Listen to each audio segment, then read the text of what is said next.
Welcome back to my Pirkei Avot shiur. It's a pleasure to be with you, and thank you so much for joining. We're looking at today at Mishnah Yud Gimel in Perek Beis, and I just want to alert you to the fact that there's different enumerations of the Mishnayos in Pirkei Avot. If you look at a Mishnah, it's different than if you look at your Siddur, and don't take that too personally. The fact is, all you need to do is just refer backwards or forwards to make sure that you're looking at the right Mishnah if you want to look inside. But the Mishnayos has a different count of each Mishnah, and we are working according to the count of the Mishnah itself and not according to the version that you find in your Siddur. We're looking at the 13th Mishnah of the second chapter. You recall that we are discussing the different pronunciations or the different statements by the Talmidim, pronouncements by the Talmidim of Rabbi Yochanan ben Zakkai. Rabbi Yochanan ben Zakkai, who was the foundational figure of the post-Second Temple period of Jewish history, he was the Tana, he was the Talmudic rabbi who established the possibility of creating a Talmudic academy in Yavne. Ten li Yavne v'chachomeha, give me Yavne and its scholars, he said to the Roman general. And after the destruction of the Beit HaMikdash, he indeed was able to obtain permission to establish a Talmudic institute, a rabbinic training facility in Yavne, which could be home to the Sanhedrin, could be home to the great scholars of Jewish knowledge, of Jewish law. And he had 5 principal Talmidim, and we'd been discussing some of their pronouncements, some of the things that they said in order to give over to their Talmidim, to their students, to their disciples, the way that one should behave as a good Jew, as a person of faith who subscribes to the faith as carried forward after the destruction of the Beit HaMikdash. Of course, we were talking earlier on about the scholars, the Tanaim, like Hillel and Shammai, who lived during the time of the Beit HaMikdash. But now we're talking about rabbis who lived after the destruction of the Beit HaMikdash, and they were extremely concerned that Judaism shouldn't be lost. They were concerned that not just the laws of Judaism, but the essence of Judaism shouldn't be lost, and that Jewish life should continue, should be maintained, should be sustained by those who did not have the benefit of being able to go to the Beit HaMikdash, of having all the mitzvot which are associated with the Beit HaMikdash. And slowly but surely the center of gravity drifted from Eretz Yisrael to Bavel. Of course, it took throughout the time of the Talmudic period until that happened, but eventually it was the diaspora, it was the Jews outside of Eretz Yisrael who took forward the Jewish religious project to make sure that there would be a community of Jews who would be available, who would be ready to welcome the Messianic era. And here we are almost 2,000 years later, and we owe our success, the fact that we exist, the fact that we are able to sustain ourselves as Jews, is only because we have these great shoes to fill, that we have these great rabbinic and spiritual mentors in our history who enabled us, who gave us the possibility, who created a viability for Judaism beyond the strict letter of the law, both through the interpretative methods that we use in the Gemara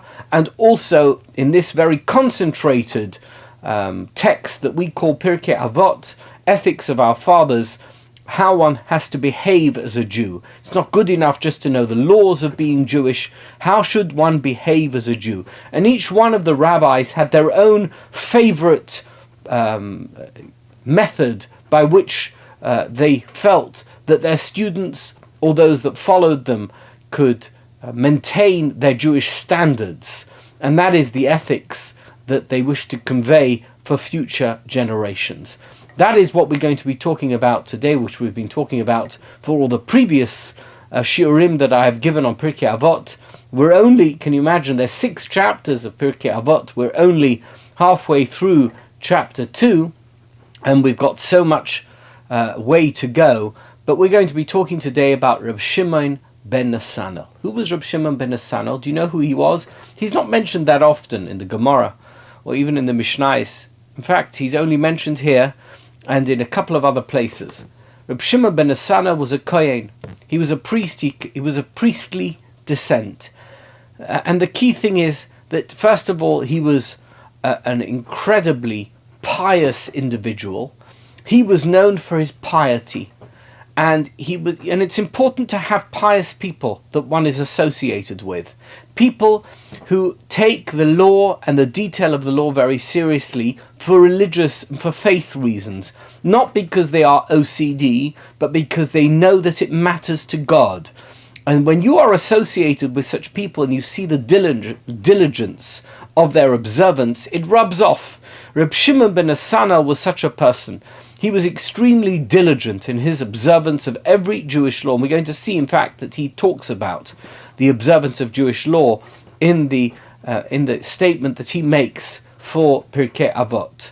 Rabbi Shimon ben Netanel was married to the daughter of Rabbi Gamliel HaZoken, the original Rabbi Gamliel, whose grandson took over the control of the Sanhedrin after the destruction of the Beis Hamikdash and after the death of Rabbi Yochanan ben Zakkai. And Rabbi Gamliel was, of course, a controversial character. He got into a fight with Rabbi Hoshua, and he was briefly demoted, and then he was once again reinstated as the head of the Sanhedrin in Yavne. But his uncle was Rabbi Shimon ben Netanel, who was married to his aunt, the daughter of Rabbi Gamliel HaZoken. So we're going to see today what Rabbi Shimon ben Netanel had to say. Rabbi Shimon Omer, Heve Zohir b'Kriyas Shema u'b'Tfilah. It's extremely important that you concern yourself diligently to make sure that you recite the Shema and that you say the Amidah Shemona Esrei, and that you ensure that you do so on time. Now, Shema is a very curious mitzvah, as is, by the way, Amidah, not quite in the same way, but Kriya Shema, you know from the beginning of Brachos. Those of you who studied Daf Yomi know that last year we went through the first few Daf of Brachos. We talk about when we have to say Kriya Shema. What is the correct time to read the Shema, both in the evening and in the morning? And you can say Shema all day. The Gemara in Brachos says there's no problem with saying Shema. Shema is a declaration of faith. Shema Yisrael, Hashem Elokeinu, Hashem Echad. Then you have the second paragraph, Ahavta es Hashem Elokecha, you need to love Hashem, your God. And then you have V'hoya im Shemaya, which talks about some of the aspects of life that could go wrong if you're not as faithful to God as you should be. And it ends off with, in a very similar vein to some of the aspects of the first paragraph of Shema. And we have the third paragraph of Shema, which was added on, which was the parsha of Tzitzis from Shlach Lecha, from the parsha in Bamidbar, about V'yisem Kedoshim Le'Elokeichem, that you have to wear tzitzis to remind you of the mitzvahs Hashem. But Kriya Shema is something that has to be read by a particular time in the day. You can't do it later. You can't do it earlier. You have to make sure that it is morning and that you do it at the time that it's b'shach b'cha u'v'kumecha. In the evening, you have to do it at a time when you are going to sleep. That is the psak. Of course, that Rabbi Gamliel says you can say it all night, but we paskin that you have to say it at least until chatzos. That you have to have completed the Shema on time before midnight, and in the morning you have to say it in the first few hours of the day. You can't just say it all day. You can't leave it until the afternoon. Now, most mitzvahs you can do all day. Now, you could shake lulav on Sukkot. You don't have to shake it in the morning. You could shake it in the afternoon. You could, eat matzah. Of course, you have to eat matzah on the first night of Pesach, but you don't have to eat matzah the whole of Pesach at a particular time. In fact, if you never ate matzah at all the whole of Pesach, that would be absolutely fine. You just have to make sure you don't eat any chametz. Most mitzvahs don't have a particular time in the day that you have to do them by. We're not talking about korbanos here. We're talking about the average mitzvah. You have to do a mitzvah on the day, then you have to do it during that day. You don't have to do it a particular time on that day. Shema is different. You have to have done it in the morning. Why? Because you have to declare your faith in God as soon as you wake up in the morning. You have to declare your faith in God just before you go to sleep at night. That's the appropriate time to do it. That's what it says in the pasuk, B'shachbecha uvekumecha. Says Rabbi Shimon ben Netanel, make sure that you who declare faith in God don't somehow dismiss the importance of the timing of that mitzvah. Make sure that you are zohir, you are careful, you consider the implications of making sure that you do so on time. B'kriyas Shema or b'tfilah. Tfilah, of course, is the main mitzvah of davening. Shema is not something you have to do with a minyan. Tfilah is something that you need to do with a minyan. And in fact, if you don't do it with a minyan, you can't have chazaras hashatz. Says Rabbi Shimon, make sure that when you daven Shemona Esrei, you do it at the right time. And that means, of course, that you will do it with a minyan. You have to make sure that you have a schedule. You have to make sure that you're disciplined. These are the crucial, critical mitzvahs, the critical commandments, the critical obligations of Jewish faith. You must declare your faith. You must pray to God. And in order to do so, you have to do so in the morning and you have to do so in the evening. Don't do it at your leisure. Don't do it when it's convenient for you. You must do it when God expects it of you. This is your way of showing reverence for God, by conducting yourself according to God's timetable, according to God's schedule. That's what you need to do. Says Rabbi Shimon, if you want to be a faithful Jew, don't be somebody who lets these mitzvahs fall by the wayside. Don't be somebody who treats them as something that you can do later on. Make sure that you honor your obligations in terms of timing as much as in terms of doing the mitzvah itself. Shema is not just about saying the Shema. Shema is about the time that you say the Shema. Make sure that you say Shema at the right and the right moment in the day, which is first thing in the morning when you daven, and of course in the evening before you go to sleep. Ukesha'ato mispalel. And when you daven, when you are praying to God, al ta'as tefiloscha keva. Don't be somebody who prays just discharging your duty. It is not something that's a matter of convenience. I need to daven, I need to get it out of the way. We used to laugh, us Europeans, of course, I don't know if you can tell, but I'm British, I come from England. We used to laugh about the fact that Americans used to come to Europe and say, we need to do Rome, we need to do Paris, and we need to do London. They've got 3 days on their schedule. They're coming to London. They've got to make sure that in the time that they're there, they're going to do London. We'll do Buckingham Palace. We'll do the Tower of London. We'll do the Houses of Parliament. We'll do the British Museum, whatever it is that they're going to do.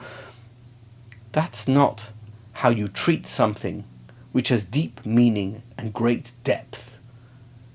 When you come to a place, or when you read a book which is of great import, which has more than just the words on the page or the place that you actually are at. It has deep meaning. It's not good enough just to do it. I was there. You know that many years ago, I went to the Grand Canyon with at that stage, he was, 7, 8 years old, my youngest son. And we got there after driving for many, many hours from California. We got to the Grand Canyon, which is an awesome sight. And he got out of the car together with us, and we went to the edge of the Grand Canyon, and we looked at this vast and incredible geological phenomenon known as the Grand Canyon. And he looked at me and he looked at my wife. He said, "For this? For this we drove for 8 hours? Really? For this? How is that possible?" And of course he didn't understand it. He didn't see the beauty in it. He couldn't stand there and look at the Grand Canyon for 10 minutes, half an hour, and be awed by the Almighty's creation. He couldn't look at the Grand Canyon and see something which was beyond just something that was at the end of the journey. It wasn't stimulating for him. And he wasn't waiting for the stimulation. He wanted immediate stimulation. As a child, of course, that's to be expected. Says the Mishnah here, according to Rabbi Shimon ben Netanel, it's a wonderful piece of advice. Some people come to davening and they say, for this, that's all it was about? I have to come to davening, I'm going to say these words? That's all it's worth? They're not thinking about the meaning of the words. They're not looking into what it means to pray to God. They're not overawed by the fact that God gave us commandments that enables us to access Him at particular times in the day, at particular times of the year with particular prayers. Says Rabbi Shimon ben Netanel, Al tas tefiloscha keva. Don't make your prayers, your connection, your communication, your conversation with God, keva, just something that you do. So that when you get there, you think to yourself, really? This is it? This is the whole thing? This is the whole experience? Ella, he says, Rachamim. Let's be honest. Rachamim v'sachanunim lifnei amokim baruch hu. Do you know what this is? This is your opportunity to get mercy, to engage with, in a positive way with God. This is your moment. This is your conversation. This is your audience with God. This is an awesome moment in your life. And you don't have that as a one-off, once in a lifetime, once in a decade, once in a year. It's something that you have every single day, not once a day, but 3 times a day. You have an opportunity to commune with God. Don't make it a keva. I did it yesterday. I'm doing it again tomorrow. It's all okay. What are you talking about? This is your moment. This is your interface with God. This is your opportunity. Don't waste it. Treat it with the reverence and the respect that it requires. Whoever you are, whatever you think of yourself, you have an incredible opportunity to communicate with God. Wow! That's something to be cherished. That is something that you should value. That is something that you should celebrate each and every time you do it. That's what it means to be a good Jew, to be a person of faith. That every moment you have to say the Shema and to daven Shemona Esrei, that should be something that you value, that is so great in your life. You want to do it. And the next time you do it, you say, I'm so happy that I'm doing it again. And the next time you do it, you say, I'm so happy I'm doing it again. Unbelievable. We have this chance. We have this opportunity. And Rabbi Shimon says an unbelievable thing. He says, you know, that some people, they have this attitude about themselves where they say, do you know the type of people who are always saying sorry? I'm so sorry, I'm sorry, I'm sorry. Don't say sorry. You know what sorry means? It means that you think very negatively of yourself. It means that you have very low self-esteem. Says Rabbi Shimon, don't have low self-esteem. Don't be a person who always looks negatively at everything that you do, or think that other people have a bad perception of who you are. Be positive, be optimistic, be upbeat. You are the best that you can be, and try and be the best that you can be. And of course you're going to get things wrong. Is there a human being on the planet who hasn't made a mistake?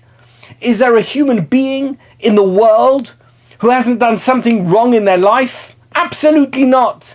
People make mistakes. You are entitled to make a mistake. But that doesn't mean you're a Rasha. It doesn't mean that you should be written off. You are special. You are wonderful. You are incredible.